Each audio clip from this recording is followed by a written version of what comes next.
get better right there. David Hernandez is a 48-year-old father of 5 from Arizona. He's got a terminal disease, needs a lung transplant, and says he can't get it because his governor's cut funding for it.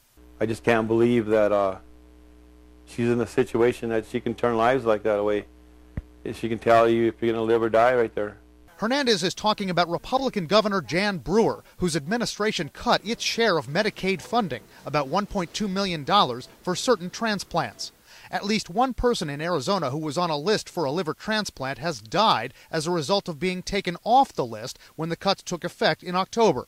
David Hernandez is one of nearly 100 people in the state who now need potentially life-saving transplants and who can't get them through Medicaid under the new rules. We have a real death panel, and to this point it's been a one-person death panel, and that's the governor.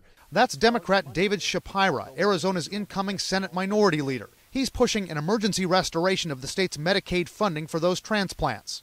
Brewer and her allies say the state faces a $1 billion budget deficit and tough choices have to be made. Bottom line is that the state only has so much money and we can only provide so many optional kinds of care. And those were one of the options that we had taken liberty to discard.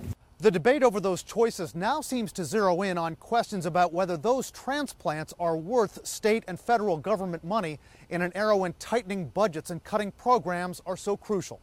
Brewer and her allies say their research showed transplant procedures are too risky to justify taking money from other programs. The funding reduction occurred because data showed that the outcome from providing funding for these patients was negligible. I asked one of America's leading transplant surgeons, Dr. Robert Montgomery, about that. Right. Does the survival rate have too low a percentage to justify spending this kind of money? Let's say for liver transplantation, if your liver fails and you don't receive a transplant, you virtually have no chance of survival. If you receive a transplant and you have hepatitis C, for instance, your survival rate after 5 years may not be 90%, maybe it's 80%, but it's not 0%. Dr. Montgomery says he believes this is the beginning of health care rationing in the United States. He says he and many of his colleagues have already been told that in some cases, in order to get federal funding for transplants, they have to make a strong case that the procedure will be successful.